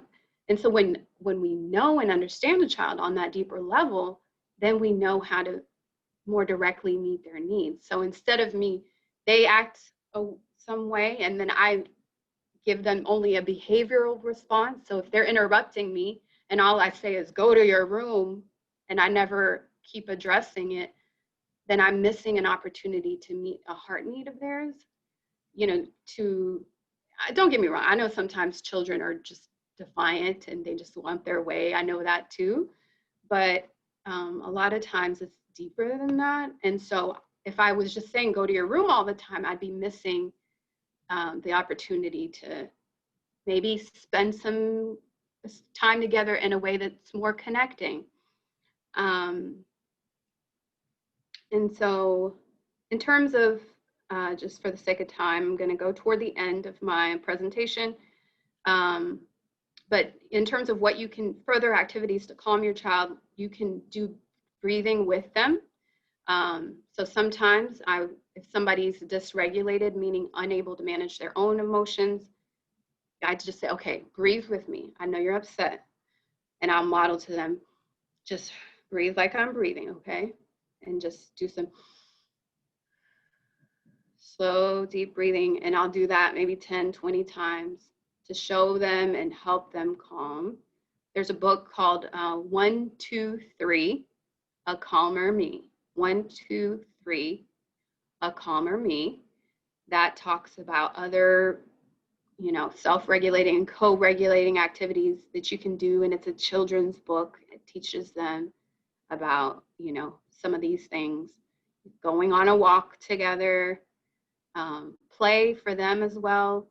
So play is a common way, non-directive play. That means just letting them have the toys and play as they would desire, appropriately. That helps them work out a lot of difficult emotions. And so making sure that there's time for play. Another resource is GoNoodle.com. So physical activity, a lot of times stress stores in our body.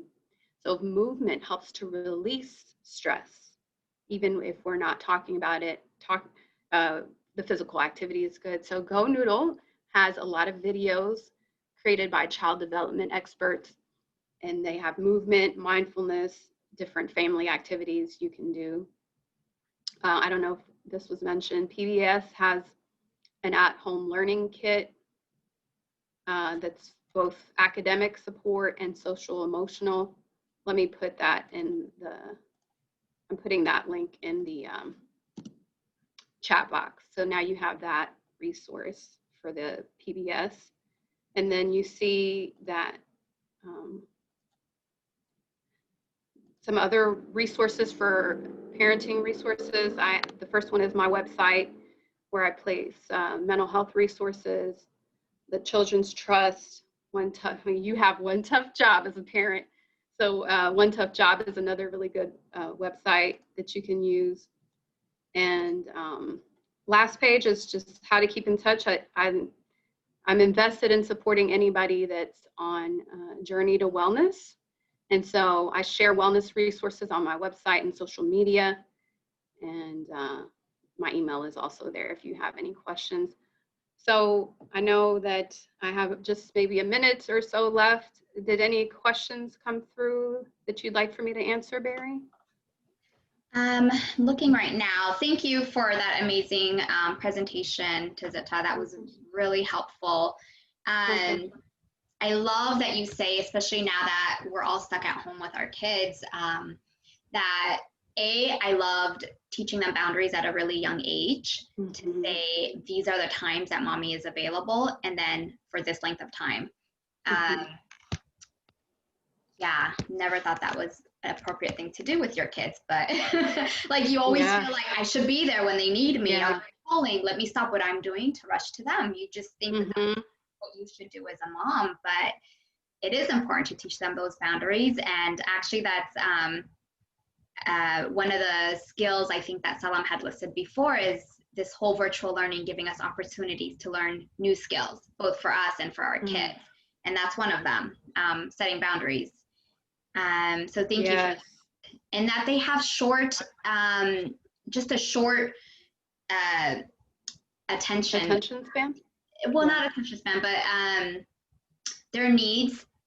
When we meet their needs, it's not like we need to spend all day just being present with them. When we give them little spurts of attention throughout the day and really schedule that in, that's something that I had to learn, is scheduling in that one-to-one playtime where I have no phone in my hand, no distractions, and I'm really there. And he really looks forward to those and reminds me like, oh, it's 10:30, we're gonna battle, we're doing Pokemon or whatever, like he knows when we do our specific times. So thank you for reminding us of that. I think that's really helpful for parents who are feeling like, how am I gonna balance my work and virtual learning? And then, all the other demands of being a mom. Yeah. Absolutely. That's good that you're finding ways to make it manageable, because if it's not manageable, it's either not attainable or it's not sustainable. One or the other. I love that. Yeah, definitely. So there was a question that came in through DM actually. I had it in our Google Doc. So it was about the single mom who was wondering how to stay sane during this time. She, you don't have a partner to help balance, responsibilities with. So she's working from home and then virtual learning from home as well. What are some tips you can give her as far as preserving her mental health and her kids during this time? But I think more importantly, how does she prioritize herself and take care of herself? Yeah. First of all, I just love that she even asked that question. That's half the journey of wellness, is just being honest with myself. This is too much. I don't have the support I need. Just being honest about how I'm doing. And so, I pray she has a village of people that she can, just say, for example, I heard somebody say, I told my friends this year, instead of my birthday gift, I need you guys on a monthly rotation where I can drop my kids off, so she has all these times, whoever your safe friends are, family that you feel comfortable during COVID, but using your village is one, because a mom can't be a mom. It can't be two people. We can't. Nobody can do that and not suffer for it. And, and so the first thing I would just say is you use your village. There's no guilt. If you feel your feelings are valid, right? But I know that sometimes as Abisha women, we feel guilty for things or shame, even though it's not wrong, it's not. So sometimes you feel guilty or you have a feeling, but it's not always telling you the truth. And so if you feel guilty for asking your friends, family to jump in, there is nothing wrong with that. Your feelings are valid, but they're not telling you the truth. And so, and then, like I said before, just in terms of manageable expectations, the world might be telling you to do all these things, but just stay tuned into yourself and you do what you can each day. And that's enough. And if no one else understands that, it's okay. Nobody knows you like you do. Yeah. That's really good. Thank you for that. Yeah, I love that you say that our emotions are a blessing, right? A lot of times we get hard on ourselves for feeling a certain way, but when we take inventory of our emotions to say, why am I feeling this way, and really analyze that, then you can get to like solving the problems, right? To saying, okay, this is what I need to do, right? Exactly. Like you said, it's like a continuous cycle of thinking, and then our actions, and then our behaviors, right? Like it's like that cycle of like, what am I thinking about? And if I'm not doing anything to address those things, then I'm going to behave a certain way, and then it's going to just continue on until it's absolutely a cycle. And I know this, certain feelings don't feel good. I would never say, oh yeah, I'll choose sadness today. I'd rather skip over that one. So they are a blessing in the sense that they can help guide us, even though I know that some of the feelings don't feel good. But the good news is, even the hardest feelings we have, even at their worst, they generally only last a few minutes at a time, And so, yeah, that's really good. And even in those feelings, like you said, we can choose, right? We choose to persevere, we choose hope, we choose to have faith, we choose to move forward, right? Even in those feelings, we have that power to make choices. So good. Oh my gosh, thank you for sharing all of that, Tizetta. I really appreciate you. I'm not seeing any questions coming through, but like I said, we can continue this conversation on Facebook. If you guys have any more questions for any of our panelists, please, send those in. Either send it as a post or an email, a DM, whatever's more convenient for you guys. I'm going to unmute all of our panelists. You guys can unmute yourselves, actually. Just want to say thank you again, Hannah, Salam, Tizita, the three of you. Thank you for this really informative and powerful meeting today. I learned a lot myself, and I hope all of the other moms feel the same as well. According to this, they do. Do you guys have any last things you want to say, Hannah, Salam? I just want to say thank you to you, Barry, for creating this.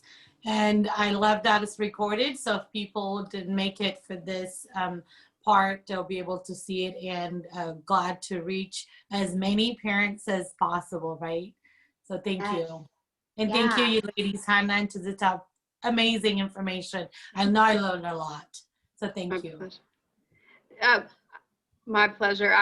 I see some names that are men, and I hope I didn't exclude dads that may be in here. I hope I didn't mistakenly do that. But if there are dads here too, I'm glad that you were here. I'm not sure. I don't think so. Okay. Possibly, but I don't think so. And I'll just say, again, the fact that you showed up to this call goes a long way in how much you're willing to do for your children. So first of all, great job. And just say, mamas, you got this, that it will be okay. All of this will pass. All this craziness will pass. And as long as you, again, keep yourself and your children as the focus of all of it, you've got it. You'll be okay.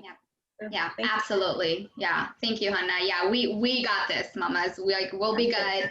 Actually, there's a mom who reached out who wanted to be a part of this panel today and couldn't. She's also an educator and said, hey, can we do a follow-up call in like a couple weeks just to like check back in and say, these are things that are not working, or I still struggle with this. And just, even if we just wanted to check in and make it a virtual hangout, happy hour party, whatever, right? Like we need that community during this time. So just know that, we can continue to check in, whether, a formal Zoom call or on Facebook. We have an amazing community of moms, so continue to use each other and use your village, like Tizita said. That was great advice. So you got this, mamas. Thanks for being here today. Give yourself grace. Good luck for those of you who haven't started school yet. For me, it's next week, so pray for me. And good luck to all of you. Yes, we got this. Bye, ladies. Thank you. Bye-bye. Bye.